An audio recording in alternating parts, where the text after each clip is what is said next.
vocês abrirem as suas Bíblias em Atos 11. Atos, então, 11, 27. Atos 11, 27 ao 30. Eu preparei esse texto aí para... Está projetado, então, para que vocês possam acompanhar também, por favor.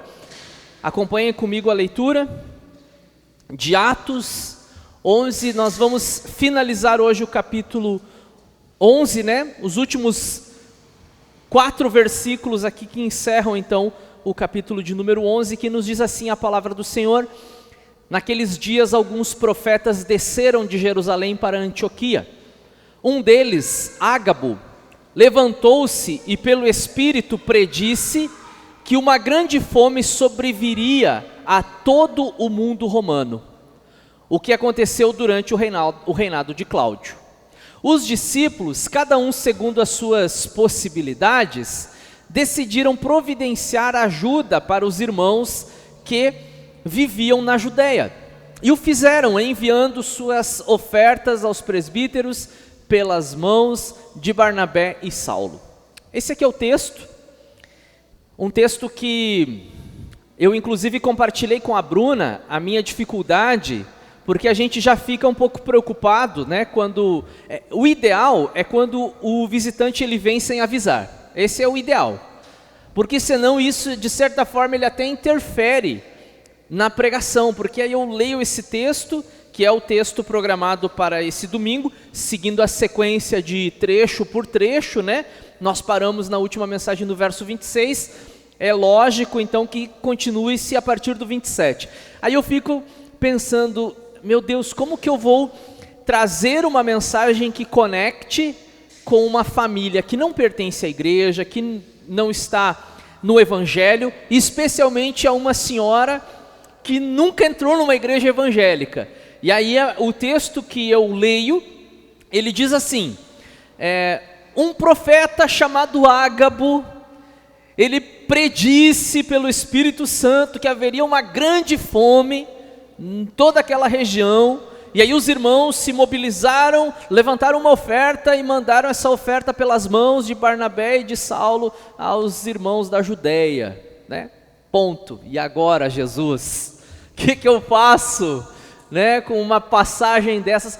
Mas irmãos, é a palavra de Deus, e a palavra de Deus sempre tem algo a nos dizer, talvez não como nós gostaríamos, porque existem alguns textos que eles são sim mais vibrantes, onde há conexões mais lógicas, né? Divisões principais, subdivisões para quem estuda a homilética e se prende à exposição do texto, a esses detalhes. Mas palavra de Deus é sempre palavra de Deus, e a gente precisa ter então esse cuidado, né, de não menosprezar um texto em detrimento a outro.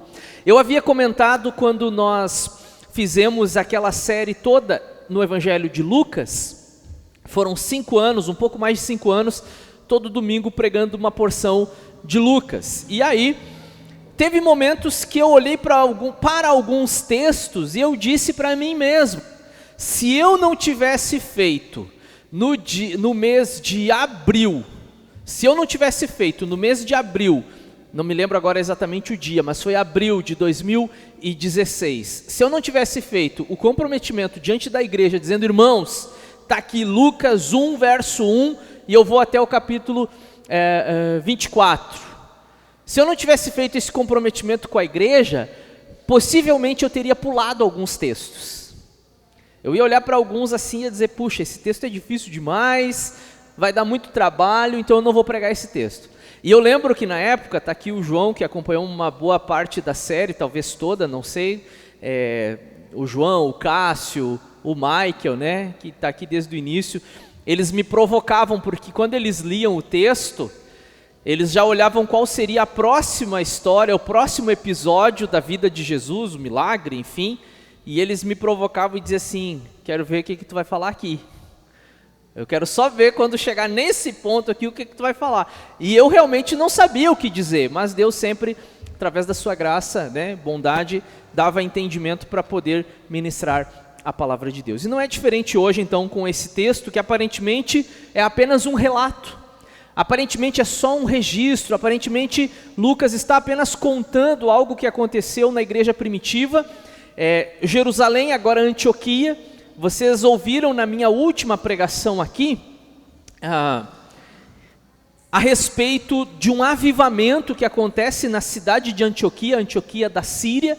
Um avivamento que acontece nessa igreja, uma igreja que tem pessoas de etnias diferentes, mas todas unidas com o mesmo objetivo, propósito, em torno do nome de Jesus.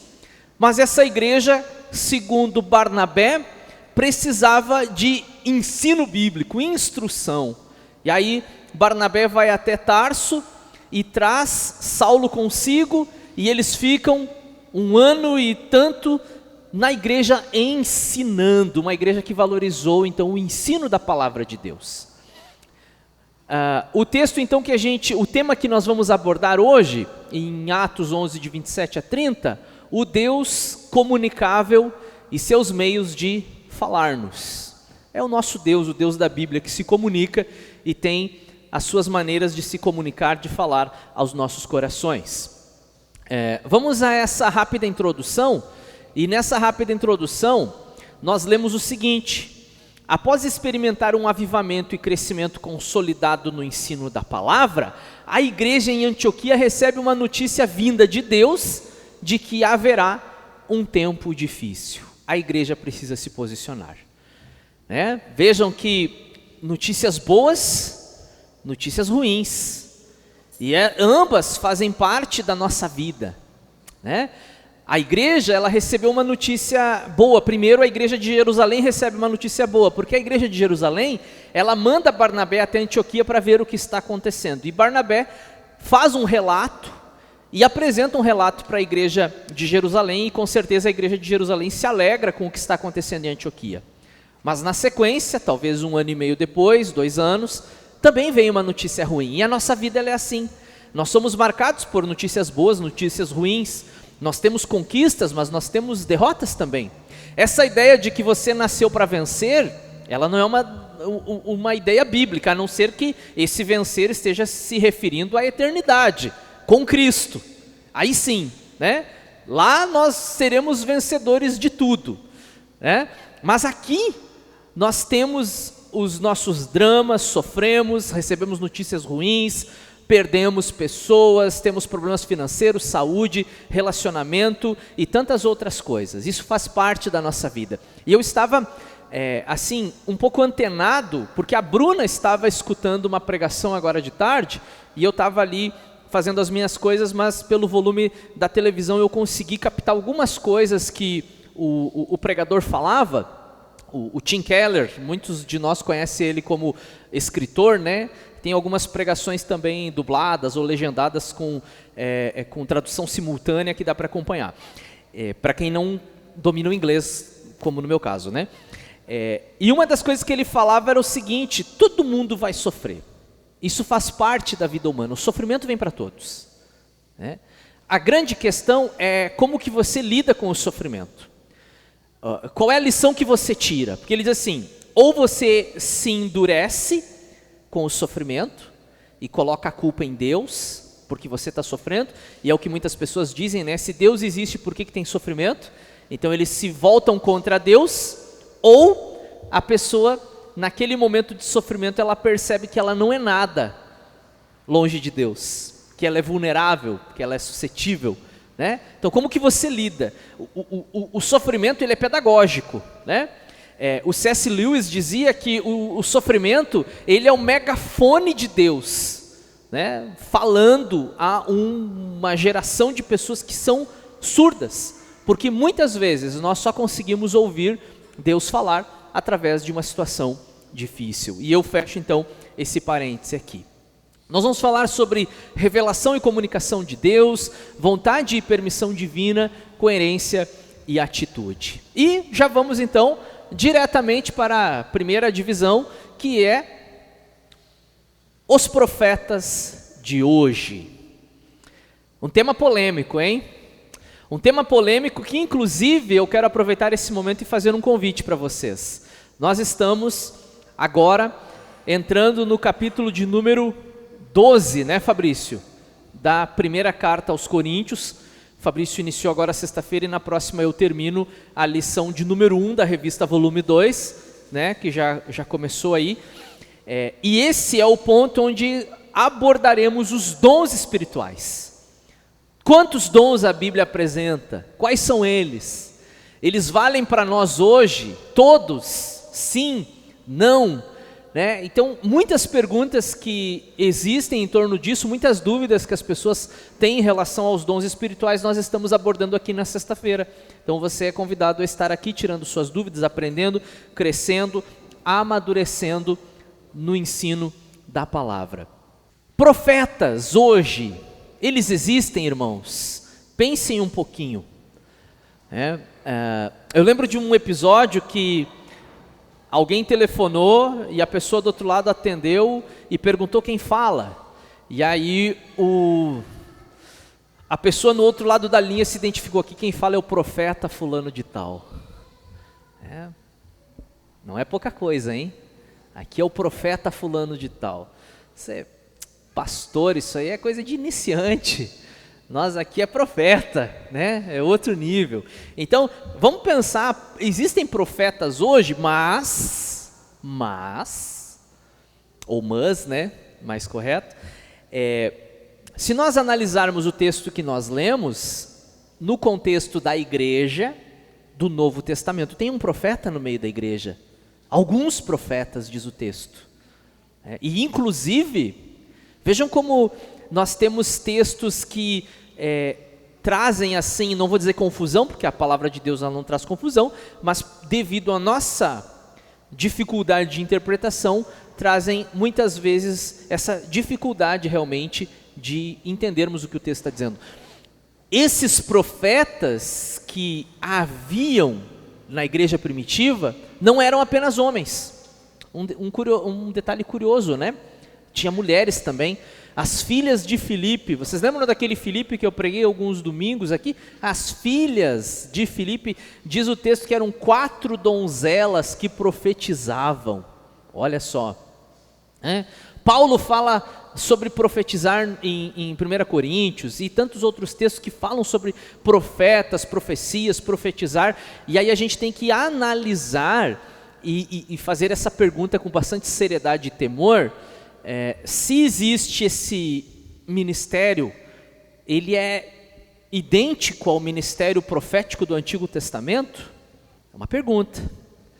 Quando a gente fala hoje dos profetas, e a gente poderia até citar alguns nomes aqui, né? Não dos que se intitulam, obviamente, mas nós diríamos que esses profetas, eles são tão profetas quanto Isaías, Jeremias, né? Tantos outros profetas, Daniel, poderíamos colocar todos eles em pé de igualdade.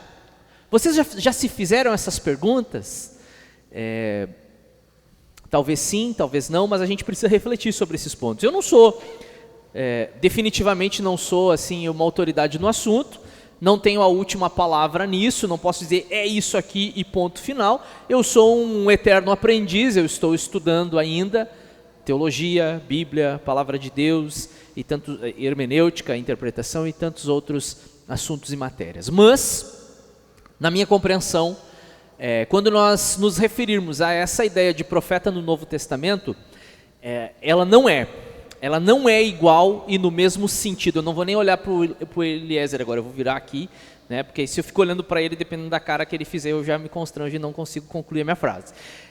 Esses profetas atuais, eles não são no mesmo sentido do que eram os profetas do Antigo Testamento. Ponto, e a gente continua daqui. Deixa eu dar uma olhadinha agora aqui, ver se ele está concordando comigo. Irmão, brincadeira, tu sabe que eu te considero muito, né? Tenho aprendido muito com o irmão Eliezer.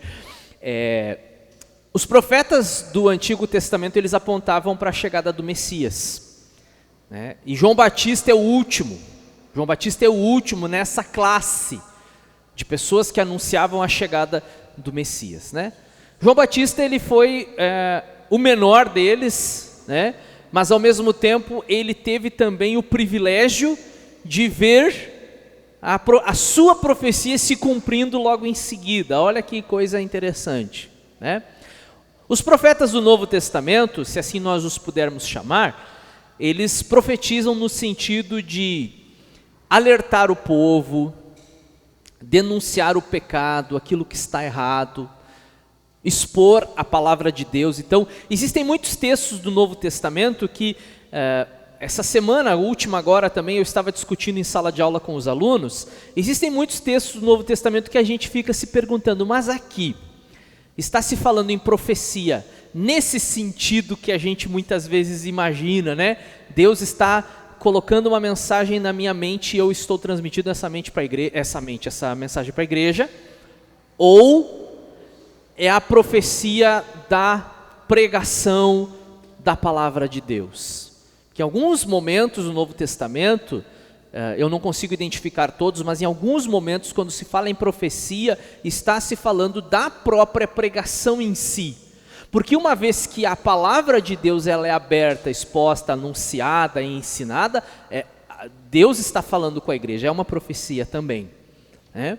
Mas claro que o que nos chama a atenção é justamente essa ideia de que num determinado momento alguém levanta e tem uma mensagem para a igreja.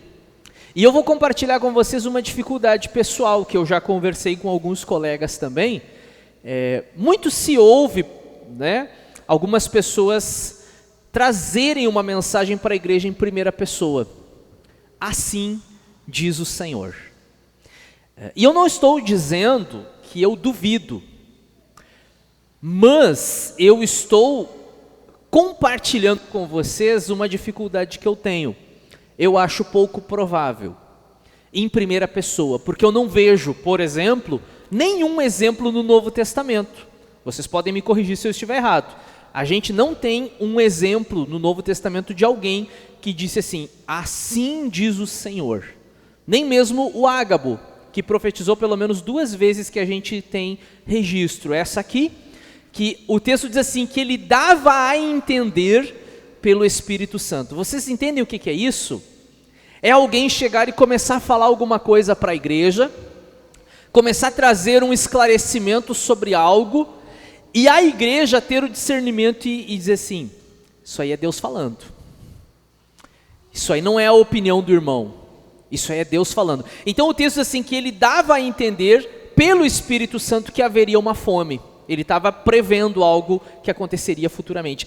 E eu acho interessantíssimo como Lucas é cuidadoso em escrever o seguinte, o que de fato aconteceu nos dias do imperador Cláudio. Por quê? Porque a profecia que vem de Deus, ela se cumpre.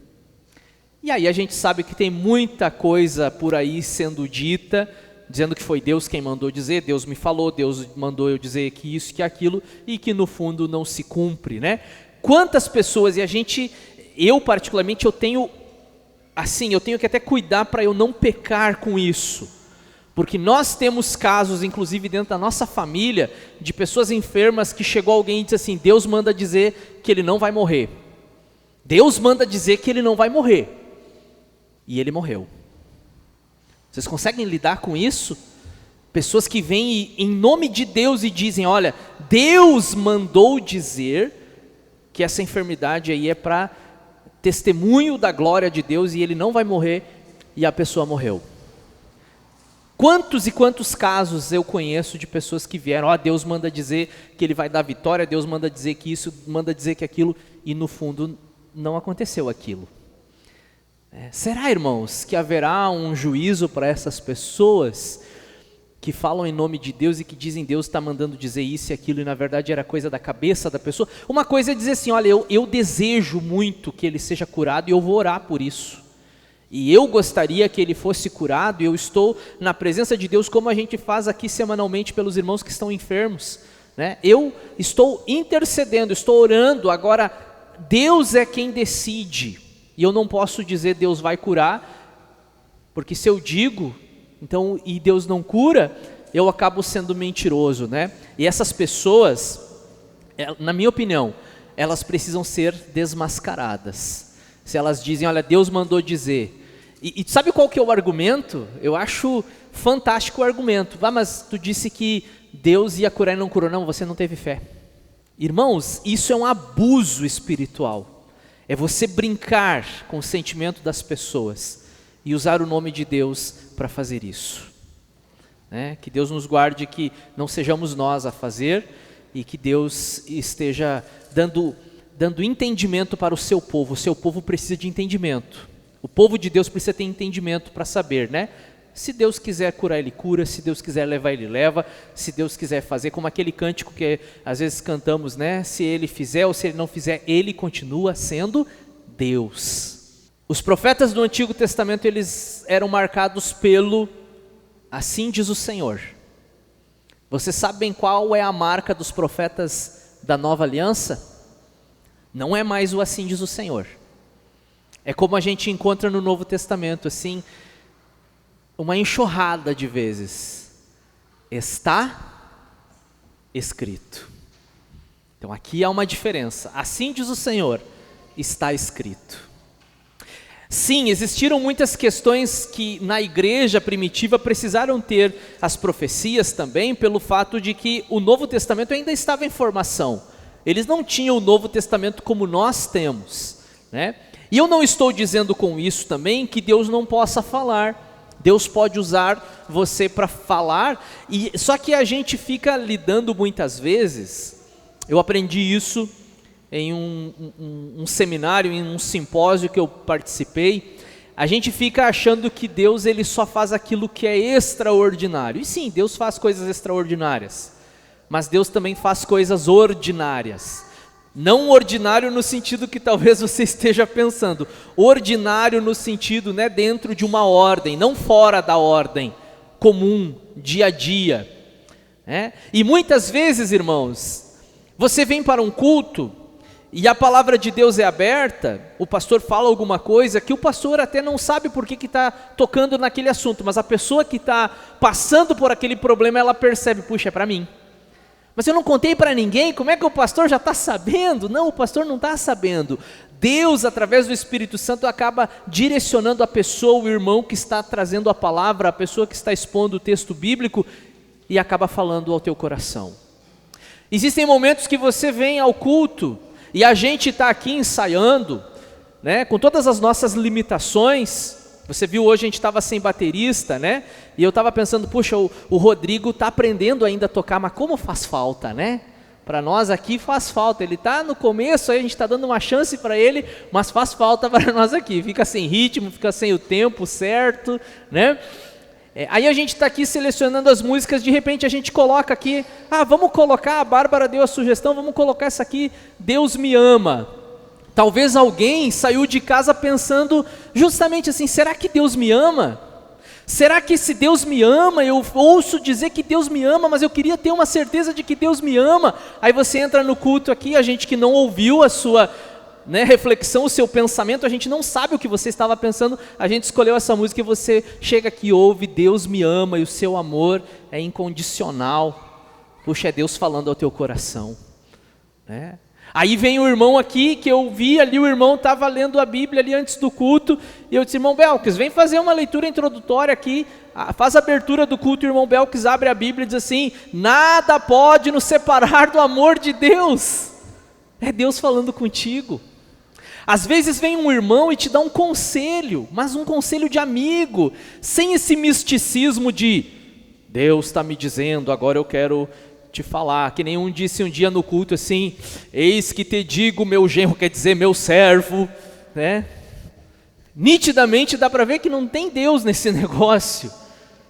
Aí você vem como um irmão em Cristo, como um amigo, coloca a mão no ombro, irmão, eu vou te dar um conselho, irmão. Pula fora dessa, isso aí não é para ti, irmão. Irmão, Aí você pensa, o irmão está se metendo na minha vida, Deus está te dando, Deus está falando contigo.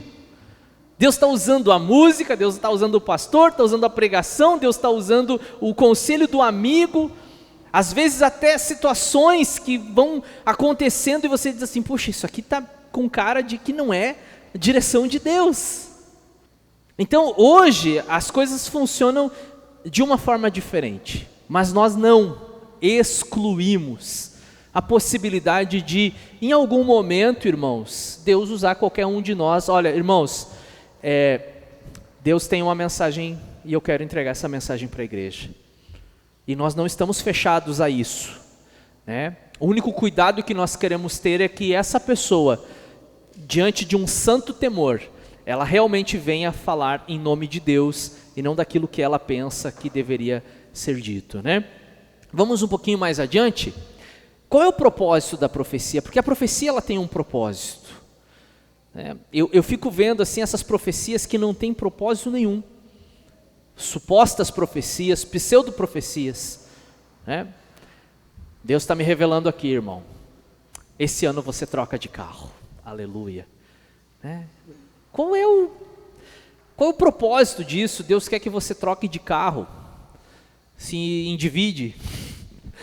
Que Deus é esse, né?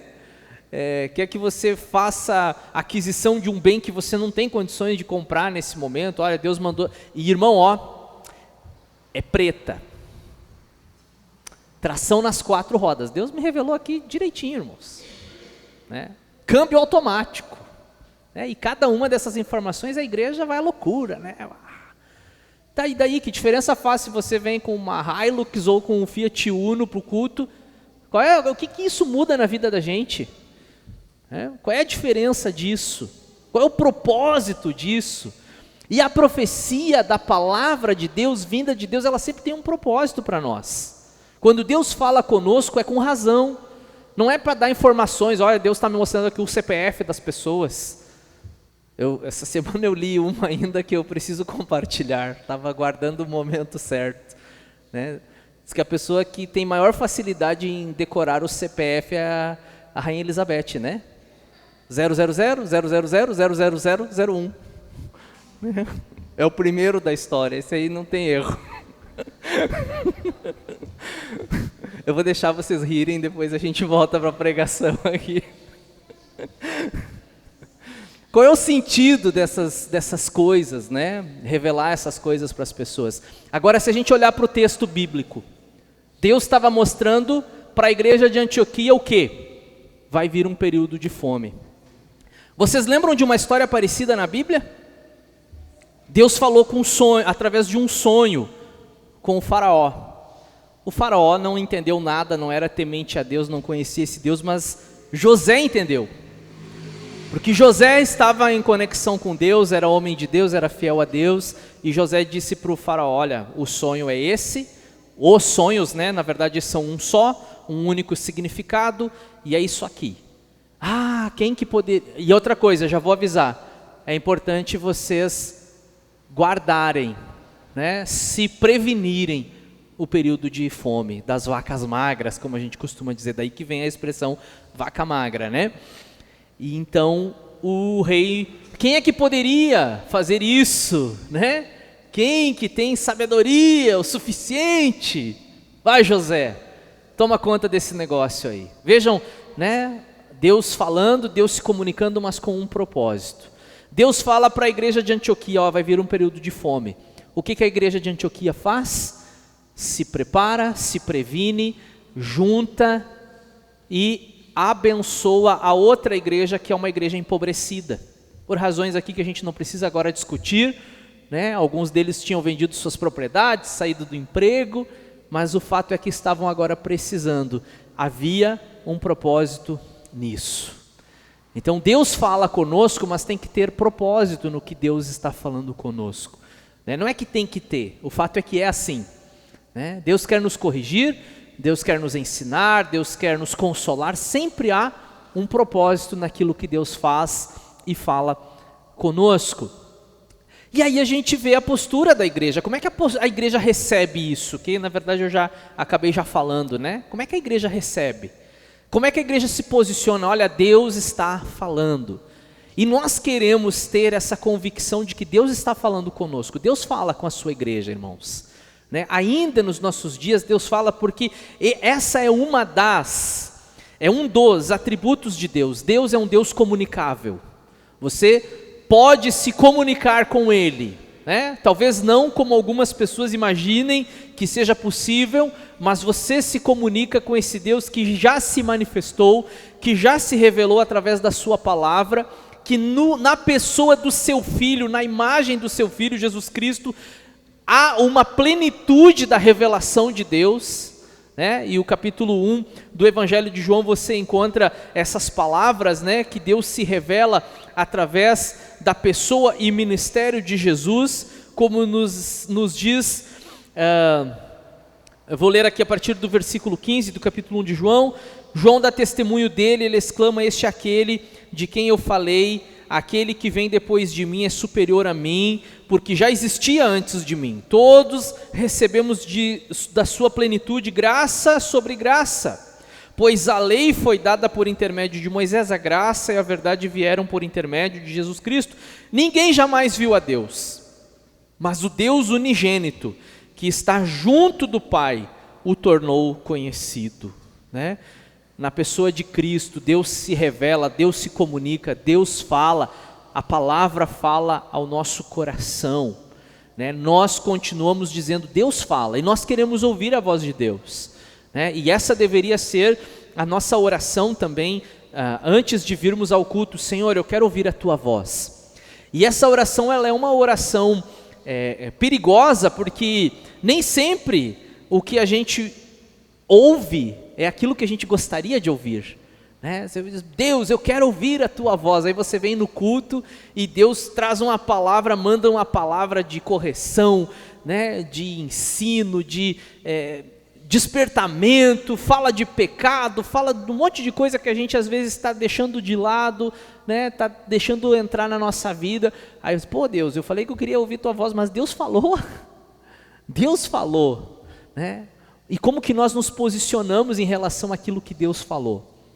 A gente precisa ter uma ação, né? Uma reação. A ação é de Deus, nós reagimos. Como que você reage? Deus está te dizendo: meu filho, não vai por aí. Deus está dizendo: meu filho, não faz assim. Quantas vezes a gente já cometeu um erro, repetimos no erro, e aí a gente vê assim: poxa, eu estou de novo nessa situação, eu já entendi, Deus, que não é para eu fazer, mas eu faço de novo, né? Paulo vivia esse drama, não é apenas meu, né? O que eu quero fazer, eu não faço, aquilo que eu faço não é o que eu gostaria de fazer, mas a gente precisa buscar, né? Uma vez que entendemos a vontade de Deus, buscar, cumprir, obedecer, se alinhar, né? Se afinar com a vontade de Deus, com aquilo que Ele tem falado e comunicado aos nossos corações. E aí eu tenho alguns textos aqui, só para nós finalizarmos essa parte, e esse texto de 1 João 4:1, olha que interessante, e eu quero que vocês anotem esses textos, irmãos. Eu quero que vocês tomem nota desses textos, para que a gente não caia no engano, tá? Amados, não creiam em qualquer espírito. Aqui espírito não está falando de Espírito Santo, não está falando de espírito, né? É qualquer ideia, vamos dizer assim, tá? Não é qualquer ideia. Então, amados, não creiam em qualquer espírito, mas examinem os espíritos para ver se eles procedem de Deus, porque muitos falsos profetas têm saído pelo mundo, né? Tem muita gente dizendo algo em nome de Deus. Deus mandou dizer, Deus me revelou, Deus me disse, Deus me mostrou. Irmãos, sim, Deus pode falar através de pessoas, mas fiquem atentos, é papel nosso, ó, né? Como é que o pessoal diz, o golpe está aí, cai quem quer, né? Então, leia a Bíblia, se firme na palavra de Deus e não seja enganado, né? Se você for enganado, eu ouvi um pastor dizendo isso uma vez: se você for enganado, você não é vítima, você é cúmplice. Se você for enganado, você não é vítima, você é cúmplice, porque você tem Bíblia em casa. Você deveria ler, você deveria estudar, você deveria prestar atenção na pregação, você deveria frequentar cultos de estudo bíblico. Então, se você for enganado, puxa, eu fui enganado, caí no golpe do pastor lá que pediu oferta de R$1.000, e se eu desse a oferta de R$1.000, a minha mãe ia ser curada, e aí eu dei a oferta e minha mãe morreu, pastor, fui enganado. Não, você foi cúmplice, porque a Bíblia não prometeu a cura da sua mãe, né? Ou seja lá o que for, tá? Então, examinem se procedem de Deus. Tenho mais um, esse aqui a gente vai trabalhar daqui uns dias nos nossos estudos bíblicos, mas quem profetiza o faz não é para massagear o ego, né? A profecia, ela não vem para falar aquilo que você gostaria de ouvir, mas ela vem para edificar, né? Edificação. Aqui a NVI traduziu como encorajamento, que é uma possibilidade de tradução, mas a Almeida diz exortação. E exortação tem mais a ver com correção, né? Com confronto também, pelo menos em português. Então, edificação, exortação ou encorajamento, consolação dos homens, tá? E eu tenho, acho que mais um e último, né, Natan?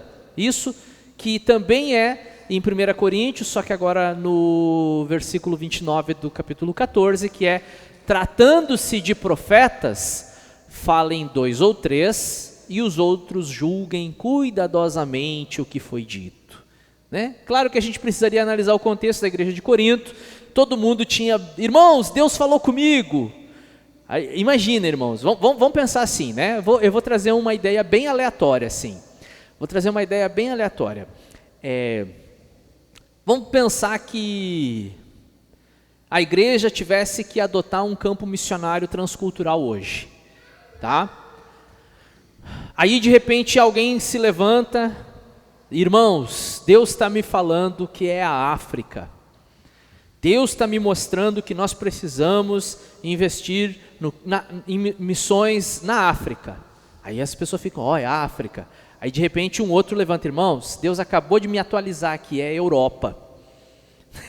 Não é a África. Aí o outro levanta: irmãos, nem África nem Europa, irmãos, o negócio é a América Latina. Gente, que confusão, e todo mundo falando em nome de Deus, né? Ou um dos três está certo, ou nenhum deles. Então essas coisas muitas vezes acontecem na igreja de Corinto. Cada um levantava, queria trazer uma mensagem, uma exortação, e Deus está me falando isso. O outro dizia: porque essa ideia de Deus está me falando, ela é subjetiva. Eu tive uma ideia aqui, pensei uma coisa, para endossar aquilo que eu gostaria de falar, eu digo: foi Deus que mandou. Porque daí se eu digo que foi Deus que mandou, fim de conversa, né? Quem é que vai questionar, afinal de contas, né? Mas não é assim que funciona. E Paulo já orienta a igreja e diz assim: olha, tudo bem, profetizem, mas uns 2 ou 3, e os outros fazem o quê? Julguem. E como que eu julgo? A pessoa está falando ali e eu estou aqui, ó. O que a Bíblia fala sobre isso? Né? Qual é o ensino bíblico? Porque assim, se Deus usar algum de nós aqui para trazer uma mensagem para a igreja, essa mensagem que ele traz tem que se submeter a essa aqui. Não pode sair fora disso aqui. Eu já vi tanta coisa por aí, o cara diz: Deus, não, mas a Bíblia não fala assim, irmão. Eu não sei, mas Deus que mandou dizer. Essa ideia, ela é muito subjetiva e a gente precisa tomar cuidado. E ao mesmo tempo queremos ser sensíveis à voz de Deus. E ao mesmo tempo queremos ser instrumentos, canal de Deus. Se Deus quiser me usar para falar com os irmãos e quiser usar um dos irmãos para falar com a igreja, Ele é Deus, né? E é por meio do Espírito, né? Tanto Lucas quanto Paulo vão trabalhar esse papel do Espírito Santo no meio da igreja, né? O Ágabo dava a entender por meio do Espírito que viria uma grande fome. Paulo vai dizer que quem dá e quem distribui esses dons na igreja é o Espírito Santo, e a gente precisa buscar conhecê-lo, ter comunhão com Ele, viver com Ele. Amém?